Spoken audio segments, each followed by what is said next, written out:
بسم اللہ الرحمن الرحیم۔ آج کے اس ویڈیو میں ایک اہم معاملہ جو مدارس رجسٹریشن بلز کے حوالے سے چل رہا تھا، تو الحمدللہ وہ تو اختتام پذیر ہوا اور دونوں آراء کے مطابق حکومت پاکستان نے فیصلے جاری کر دیے۔ سوسائٹی ایکٹس کے مطابق ایکٹ پاس ہو گیا۔ وہ مدارس جو سوسائٹی ایکٹ کے تحت اپنی رجسٹریشن کروانا چاہیں گے تو ان کے لیے قانونی جو پروسیجر ہے وہ بالکل واضح ہو گیا اور قانون بن گیا۔ دوسرے جو وزارت تعلیم کے تحت جو ڈائریکٹریٹ ہے اس کے ذریعے سے جو رجسٹریشن کروانا چاہیں گے تو وزارت تعلیم میں جو 18,000 مدارس ہے ان کے لیے بھی صدارتی آرڈیننس جاری ہو گیا اور انشاءاللہ جو آگے قانونی پروسیجر ہے وہ بھی جلد مکمل ہو جائے گا۔ تو یہ ایک بڑا معاملہ تھا دینی مدارس کا، تو الحمدللہ بہت بخیر و خوبی وہ حل ہو گیا۔ البتہ اس کے ضمن میں کچھ سوشل میڈیا پر ایسی جو ہے نا وہ ویڈیوز وائرل ہو رہی ہے، سوشل میڈیا پلیٹ فارم کو استعمال کیا جا رہا ہے کہ جس میں عام عوام کو ایک خاص الجھن کا شکار بنایا جا رہا ہے۔ اور دوسرا یہ کہ جو فریقین تھے، یعنی جو اتحاد تنظیمات مدارس اور اسی طریقے سے جو نئے بورڈز ہے 10 ان کے حوالے سے اور ان میں خصوصاً پھر ایک ادارے کے حوالے سے حضرت مولانا عبدالواحد قریشی صاحب کے کچھ ویڈیوز وائرل ہو رہے ہیں جو سوال و جواب کی صورت میں ہیں۔ تو حضرت مفتی صاحب کا اپنا ایک ڈومین ہے، دینی خدمات ہے، وہ ماشاءاللہ دین کا کام کر رہے ہیں، دلیل کے آدمی ہے، دلیل سے بات کرتے ہیں اور دلیل کو سنتی بھی ہے۔ تو ایک انصاف کے ساتھ ایک تجزیہ و تبصرہ ان کے اپنے موضوع پر ہوتا ہے۔ لیکن آج کل جو اس موضوع سے متعلق ان کی کچھ ویڈیوز وائرل ہو رہی ہے، اس میں ایسا محسوس ہو رہا ہے کہ وہ ایک جانبداری کی طرف مائل ہے۔ وہ ایک خاص اپنے جو بھی ان کی مجبوری ہے یا وجوہات ہے، اس کی وجہ سے جو انصاف پر مبنی ایک تجزیہ تبصرہ ہونا چاہیے وہ اس کے ان ویڈیوز میں اور سوال و جواب میں ہمیں اس میں کمی نظر آئی۔ تو اس لیے ہم یہ چاہتے ہیں کہ جو بھی جس سے متعلق اگر کوئی بات ہو تو وہ بالکل دلائل کے ساتھ انصاف کے ساتھ اس پہ تجزیہ کیا جائے۔ تو بہرحال جو 3 سوالات کی ایک ویڈیو مفتی صاحب کی وائرل ہے، اس میں ایک سوال ہے کہ جو معاہدہ تھا یا وہ MOU تھا تو اس پر انہوں نے بات کی ہے۔ دوسرا یہ کہ جو 2019 کا معاہدہ تھا اس میں جامعۃ الرشید بھی شامل تھا یا نہیں تھا، حالانکہ ان کو جامعۃ الرشید کے حوالے سے سوال ہی نہیں کرنا چاہیے، بحیثیت مدرسہ تو اس میں کوئی بھی شامل نہیں تھا، وہ تو بورڈز کے معاملات چل رہے تھے حکومت وقت کے ساتھ۔ لیکن انہوں نے ایک خاص تاثر دینے کے لیے ایک جانبداری کا مظاہرہ کرتے ہوئے جامعۃ الرشید کا نام لیا ہے اور اس پر انہوں نے گفتگو کی ہے۔ تیسرا سوال یہ ہے کہ جامعۃ الرشید کو الگ بورڈ لینا چاہیے تھا یا نہیں لینا چاہیے تھا۔ تو یہ جو 3 سوالات ہیں اس میں ہم 2 سوال پر انشاءاللہ اس ویڈیو میں بات کریں گے اور جو معاہدہ ہے اس پر ایک مستقل ویڈیو پہ انشاءاللہ تفصیل سے بات ہوگی۔ جہاں تک پہلے سوال کا تعلق ہے کہ جامعۃ الرشید 2019 کے معاہدے میں شامل تھا یا نہیں، تو مفتی صاحب نے جیسے اپنے معلومات کے بل بوتے پر بالکل اس کا انکار بھی کیا اور بہت ایک گویا ڈٹائی کے ساتھ یہ فرمایا کہ جامعۃ الرشید کا اس معاہدے سے کوئی تعلق نہیں تھا۔ تو ایک تو یہ کہ جب بھی اس طرح سے معاملات فریقین کے درمیان اگر کوئی بات کرنا چاہے تو اس کو معلومات پوری ہو۔ اگر آپ جامعۃ الرشید کا نام لے کر جامعۃ الرشید کے حوالے سے لوگوں کو ایک خاص ذہن دے رہے ہیں تو کم از کم یہ بات معلوم ہونا چاہیے کہ جامعۃ الرشید کا اس میں کردار تھا یا نہیں۔ تو اس کے لیے میں آپ کو یہ دعوت دوں گا کہ جو حضرات اس معاہدے میں شامل تھے، یہ 3 سال پر محیط ایک مذاکرات کا سلسلہ تھا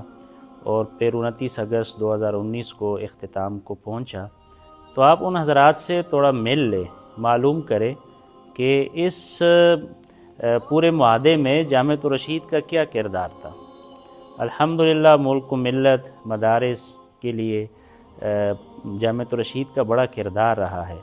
تو اگر آپ جو بھی متعلقہ بڑے حضرات ہیں، جو حضرات جو اس معاہدے میں شامل تھے، ان سے جامعۃ الرشید کے بارے میں معلوم کر لیں، اس کے بعد پھر آپ اگر ویڈیو پہ کوئی بیان جاری کرنا چاہیں، کسی سوال کا جواب دینا چاہیں تو پھر آپ حق بجانب ہوں گے۔ تو اس لیے یہ انتہائی ناقص معلومات پر آپ نے یہ جواب دیا ہے، اور آپ نے پھر وائرل بھی کیا پوری ویڈیو پر۔ تو اس لیے اتنی گزارش ہے اس سوال کے حوالے سے کہ آپ جامعۃ الرشید کے حوالے سے آپ کی معلومات انتہائی ناقص ہے، آپ کی معلومات بالکل غیر مستند ہے۔ اس معاہدے کے حوالے سے آپ کو ضرور معلوم کرنا چاہیے تھا کہ جامعۃ الرشید کا اس میں کیا کردار رہا۔ البتہ یہ بات آپ کی صحیح ہے کہ جامعۃ الرشید اس وقت وفاق المدارس العربیہ پاکستان کے ساتھ ایک ملحقہ مدرسہ تھا، تو یہ تو ٹھیک ہے، ایک مدرسے کی حد تک تو وفاق سے تعلق تھا، لیکن ان مذاکرات میں اور اس معاہدے میں جامعۃ الرشید کی جو خدمات ہے یا جامعۃ الرشید کی جو شرکت ہے، اس حوالے سے ضرور آپ کو صحیح اور مستند معلومات حاصل کرنی چاہیے، اس کے بعد اس پر پھر بات کریں۔ البتہ آپ نے سوال کیا ہے کہ اس معاہدے کو یا اس جو بھی تحریر ہے جامعۃ الرشید نے کیوں میڈیا پر اٹھایا، وہ اس میں کیوں داخل ہوا۔ تو اصل حقیقت یہ ہے کہ جو معاہدہ یہ ابھی پاس ہو رہا تھا، لیکن اب اس میں پھر ترمیم ہوئی اور اب تو سب کے سامنے یہ بات آئی ہے، وہ یہ ہے کہ جامعۃ الرشید کا ایک تعلیمی نظام ہے۔ میں مفتی صاحب کو یہ دعوت دوں گا کہ آپ جامعۃ الرشید کے تعلیمی نظام کو سمجھنے کے لیے باقاعدہ جامعۃ الرشید کا وزٹ کریں،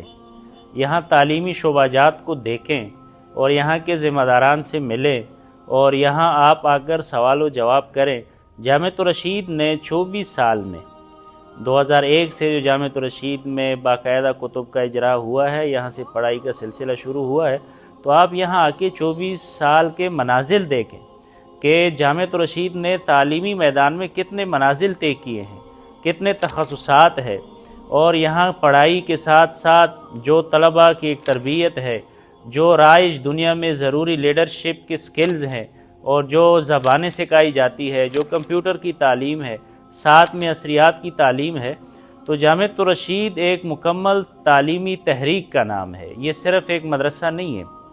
تو اس لیے ان کی ضرورت ہی الگ بورڈ لینا۔ بہرحال یہ جو آپ نے جامعۃ الرشید کے حوالے سے یہ بات اٹھائی ہے کہ ان کو اس میں دخل نہیں دینا چاہیے، تو جامعۃ الرشید کبھی بھی کسی معاملے میں دخیل نہیں ہوا، یہ بات آپ کو سمجھنی چاہیے۔ نہ ہو تو اس پر باقاعدہ میٹنگ ہو سکتی ہے، اس پہ ڈیبیٹ ہو سکتی ہے کہ جامعۃ الرشید کو چھیڑا گیا ہے۔ جامعۃ الرشید کے تعلیمی نظام کو جب خطرات لاحق ہوئے، اور جو بورڈ جامعۃ الرشید نے لیا، اور پھر ابھی جو بل پاس ہو رہا تھا، جو باقاعدہ قانون بنایا جا رہا تھا، اس میں جامعۃ الرشید کے تعلیمی نظام جو 24 سال سے ایک منزل تک طے کیا تھا اور منزل تک تعلیمی نظام پہنچ گیا تھا، اس کو مکمل طور پر زیرو پر لایا جا رہا تھا۔ تو اس لیے جامعۃ الرشید نے اپنے تعلیمی نظام کے دفاع کے لیے اور اپنے جو فضلاء ہے، جو ہمارے الحمدللہ 18,000 فضلاء ہیں، اور 1,000 مدارس جو جامعۃ الرشید مجمع العلوم کے ساتھ بورڈ کے ساتھ ملحق ہے، 1,000 مدارس کا سوال تھا۔ تو جامعۃ الرشید کے وجود کو جب خطرہ ہوا اور 1,000 مدارس کو باقاعدہ جب ان کے رجسٹریشن منسوخی کا معاملہ ہوا، تو جامعۃ الرشید کی طرف سے یہ آواز اٹھائی گئی کہ یہ جو معاہدہ ہوا ہے بہرحال یہ حقوق کے خلاف ہے، یہ یک طرفہ ہے۔ جامعۃ الرشید کے نظام تعلیم، جامعۃ الرشید کا جو حق ہے، قانونی حق ہے، اس کے ساتھ متعلق طلباء اور فضلاء کے جو ہیومن رائٹس ہے، اس کے خلاف ہے۔ اس لیے جامعۃ الرشید نے اپنے دفاع کے لیے یہ آواز اٹھائی ہے کہ یہ جو بھی اگر معاہدہ کرنا چاہتے ہیں مدارس اکابر کے حضرات، وہ اپنے طور پہ تو کر لے، لیکن اگر اس سے ایک دوسرے پر اثرات مرتب ہوتے ہوں، اس کے سائیڈ ایفیکٹ ہو، تو بہرحال اس فریق کو بھی بولنے کا حق ہوتا ہے۔ قانون نے بھی دیا ہے، شریعت نے بھی دیا ہے۔ مفتی صاحب آپ سے بھی یہ گزارش ہے کہ آپ بھی یعنی ان کو یہ موقع دیں، اس لیے کہ یہ ان کا حق ہے، جیسے ہر آدمی کا حق ہوتا ہے کہ اپنی بات کر سکتا ہے اپنے استحقاق کے لیے۔ تو جامعۃ الرشید نے اگر اس معاہدے پر بات کی ہے تو یہ بالکل قرین قیاس کی ہے، قانون شریعت عرف کے مطابق کی ہے۔ البتہ انڈرسٹینڈنگ میں مسئلہ ہے تو اس کے لیے پلیٹ فارم موجود ہے اور اس پہ بیٹھنا چاہیے، بات کرنی چاہیے، دلائل بھی ہے۔ تو ساری باتیں چونکہ ویڈیو پہ نہیں ہو سکتی، تو اگر آپ تھوڑا سینہ